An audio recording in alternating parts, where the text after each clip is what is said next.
बेटा अभी 2 घंटे बाद चुनाव प्रचार बंद हो जाएगा और लोग उसके बाद सोचेंगे वोट कैसे डालना है, कहाँ डालना है। शांति से चुनाव हो। मैं तो एक ही बात चाहता हूँ, कांग्रेस पार्टी बहुमत के साथ, पूरे बहुमत के साथ 80 सीटें लेकर हरियाणा में सरकार बनाने जा रही है। 5 तारीख को पोलिंग होगी, 8 तारीख को गिनती होगी और 12 या 14 तारीख के बीच कभी भी कांग्रेस की सरकार बनेगी। आज पूरी तरह से भाजपा बुखला चुकी है और भाजपा के अलावा जो भी गठजोड़ किए बैठे हैं, जिनका ये भी नहीं पता ऊपर से क्या है, बीच में से क्या है, लोपो क्या है, एनएलओ क्या है, बीएसपी कहाँ है, सारा धुंधला पड़ता है। अंदर खाने क्या खिचड़ी पक रही है किसी को नहीं पता। आप सभी जानते हैं, अभय सिंह चौटाला किसान नेता अपने आप को कहते हैं और उन्होंने पिछला बाई इलेक्शन था, वो भी इसी मुद्दे पर लड़ा के मैंने रिजाइन दिया है किसानों को। आज आपने देखा होगा, कल एक प्रेस कॉन्फ्रेंस थी कांडा जी की, उसमें फोटोएं भी थी। भाजपा के जितने भी बड़े चेहरे हैं वो सारे मंच पर थे और अभय सिंह चौटाला कहते हैं कि नहीं, उनका भाजपा को समर्थन नहीं है, भाजपा का वो समर्थन नहीं ले रहे। तो और ये क्या है, ये क्या ड्रामा है? दोनों बताए तो सही, कांडा भी बताए और वो भी बताए। जनता को गुमराह ना करे। ये नहीं कि सुबह तो पटका डालें, शहर में आ जाए तो भाजपा का और गांव में जाए तो लोग गुमराह करने। जनता को सही बताएं अंदर से मसला क्या है, किधर जाना चाहते हैं। इसलिए मैं तो एक ही बात कहूंगा, सोच समझ के वोट डालें।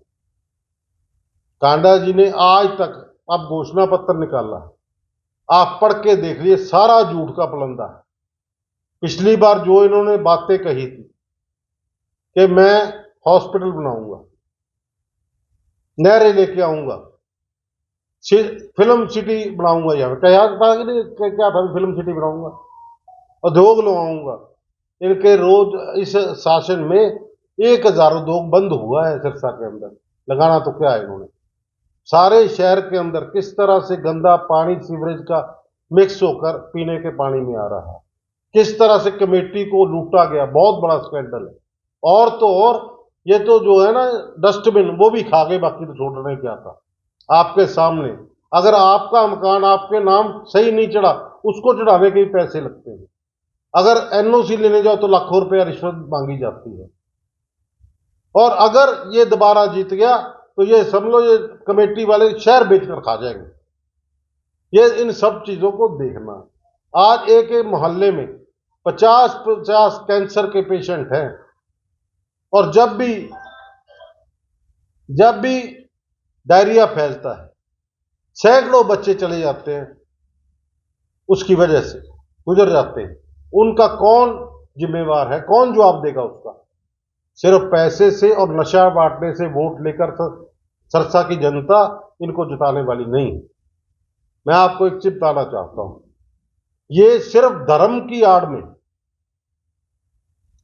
आड़ में जो है चुनाव लड़ना चाहते हैं। तारा बाबा जी कुटिया में बिल्कुल शोर नहीं करने देते थे, उनको खलल पड़ता था उनकी तपस्या में। और ये लोग, इन्होंने कुटिया को राजनीतिक अड्डा बना के छोड़ दिया।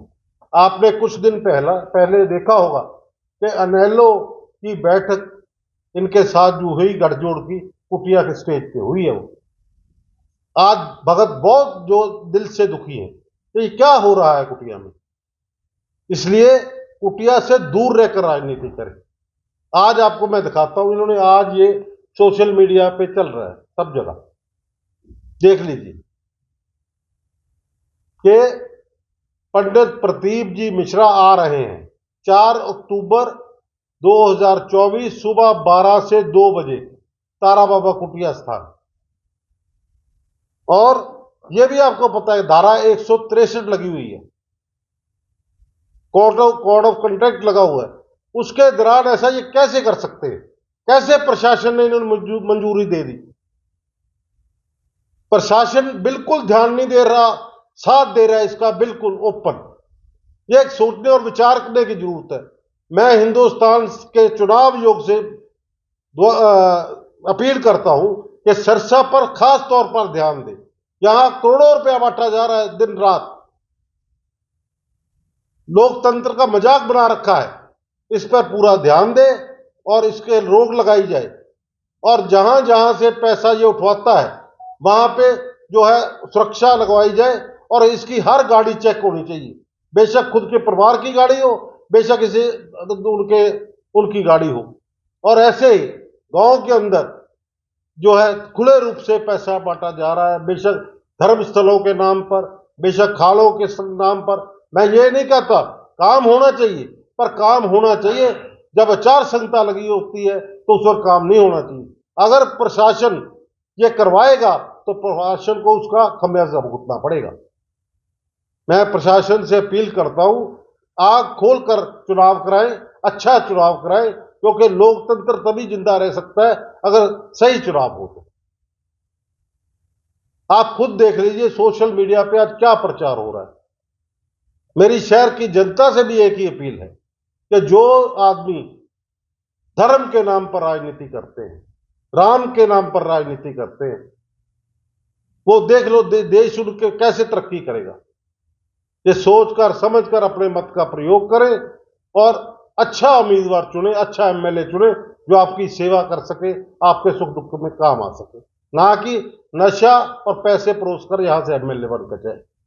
धन्यवाद। जय हिंद। जी गोपाल जी, राहुल सेतिया जी द्वारा तंज कसा गया है कि एक तो जो प्रदीप मिश्रा जी आ रहे हैं उसको लेकर के चुनाव आयोग कुछ नहीं कर रहे। तो पहले दिन ही कह रहे थे कि ये तो पता करा देते हैं, ये करा देते हैं। जब किसी ने बोला कि आपने क्या बोल दिया, तो फिर रामनगरिया जाके हमारे कैंडिडेट साहब कहते हैं उन्होंने नहीं कथा कुथा करानी था, अच्छी गल है। एक गांव में जाके आप बोलते हो नहीं अच्छी गल है कथा कुथा करानी, एक में कहते हो आप बुरी बात है।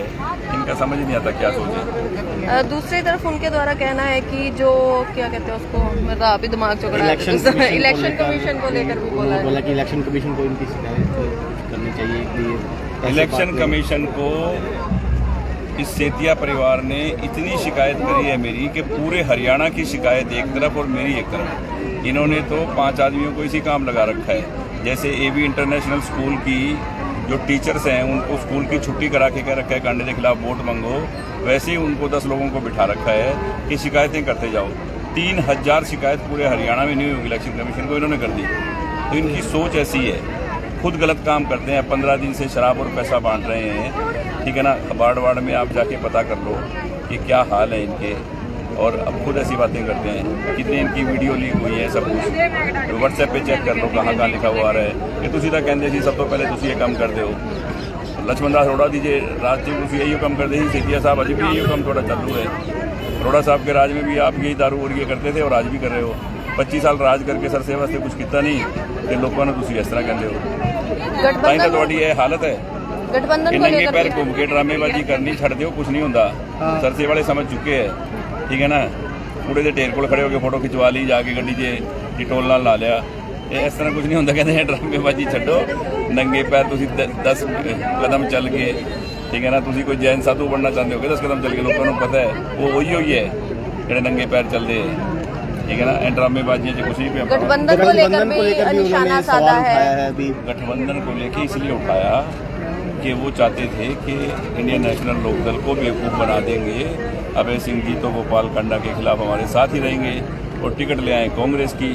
तो उनको पहले ही करारा तमाचा लगा जब अभय सिंह जी ने उनको जवाब दिया कि ऐसे नहीं होता, 2 नावों में सवार होकर तुम लोगों को बेवकूफ़ बना सकते हो, मुझे नहीं। इसीलिए चौटाला साहब ने भी कहा कि ये हमारे साथ गद्दारी की है, इसने पीठ में छुरा घोंपा है और ऐसे गद्दार के साथ इंडियन नेशनल लोकदल का एक भी आदमी नहीं चलेगा। गोपाल जी, तारा बाबा कुटिया पर भी सवाल उठाया गया है कि राजनीतिक अखाड़ा बना रखा है, मंच बना रखा है। देखो ऐसा है जी, वो खुद कुटिया में बहुत श्रद्धा रखती है जी, और पूरा शहर श्रद्धा रखता है जी। वहाँ क्या राजनीति होती है, ठीक है ना। वो उसको नहीं, वहाँ की सेवा से वो डर रहा है कि वहाँ सेवा तो कभी खुद ही कहीं नहीं की कुटिया में क्या, ठीक है ना। वो सेवा से डर रहा है। अभी कुटिया में सेवा क्यों कर रहे हैं?